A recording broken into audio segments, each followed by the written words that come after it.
প্রথমে এই ভিডিওটি দেখুন।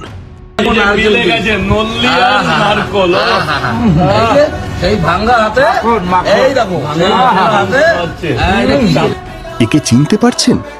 হ্যাঁ, এ আমাদের প্রিয় রাজুদা, আমাদের পকেট পরোটা রাজুদা, আমাদের পকেট পরোটা খাওয়ায় সেই রাজুদা আজ ভোলা বাবার মন্দিরে বসে বসে চিকেনের ঠ্যাং চিবিয়েছে। আচ্ছা, ও কি পারতো কোনো অন্য ধর্মের উপাসনালয়ে বসে ওদের নিষিদ্ধ মাংস খেতে? পারতো না। তাহলে ও কি সাহসটা দিল কে যে ও বাবার বাড়িতে বসে বসে চিকেন চিবাতে? শুধু তাই নয়, ও আর কি কি বলেছে ভালো করে শুনুন। আমরা হাবড়া অশোকনগরের ছেলে, আমরা সব পারি। শুনলেন?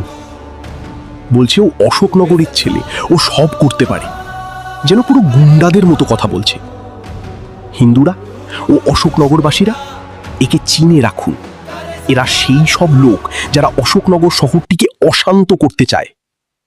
আর তাই যারা সনাতনী আছেন ও যারা অশোকনগরবাসী আছেন, তারা একযোগে একে বয়কট করুন। ওর পকেট পরোটাকে বয়কট করুন, যাতে ও আর ভবিষ্যতে কখনোই আমাদের হিন্দু ধর্মের ও অশোকনগরের অপমান না করতে পারে। জয় ভবানী, বন্দে মাতরম।